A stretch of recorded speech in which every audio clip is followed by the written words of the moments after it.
আজকে আমরা 3D studio ম্যাক্সে উইন্ডোর কাজগুলো দেখাবো। সর্বপ্রথম কোথায় ক্লিক করব, এখান থেকে উইন্ডো সিলেক্ট করব। আশা করি সিলেক্ট করতে পারবো। সিলেক্ট করার পর আমার স্লাইডিং এ ক্লিক করবো। আশা করি স্লাইডিং এ ক্লিক করতে পারবো। স্ন্যাপটা অন করব। স্ন্যাপ আমরা ফার্স্ট পয়েন্ট থেকে সেকেন্ড পয়েন্ট, ওকে, ভিতরে একটা ক্লিক করব আর এখানে আপার পয়েন্টে ক্লিক করব। এখন আমরা মডিফাইতে যাব। কোথায় যাব? মডিফাই। মডিফাইতে ক্লিক করে এখানে হাঙের টিকটা দেব, ওকে।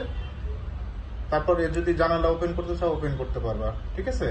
আমি আবারও যদি ক্লিয়ার করে দেই, স্লাইডিং এই পয়েন্ট থেকে এই পয়েন্ট জাস্ট ক্লিক করবা, আপার পয়েন্টে ক্লিক করবা, একেবারে ইজি। একইভাবে এটাও যদি কমপ্লিট করি, এই পয়েন্ট থেকে এই পয়েন্ট জাস্ট ক্লিক করবা, এখানে 5 ইঞ্চি এখানে ক্লিক করবা, জাস্ট আপার পয়েন্টে ক্লিক করবা।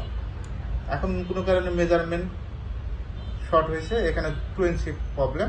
আমরা মডিফাইতে যাব। মডিফাই থেকে এখান থেকে যদি আমরা 54 করে দিই, পারবো না? এখান থেকে তো এডিট করা যাবে। আশা করি পারবা। উইন্ডো আসলে কঠিন কিছু না, একেবারে সহজ।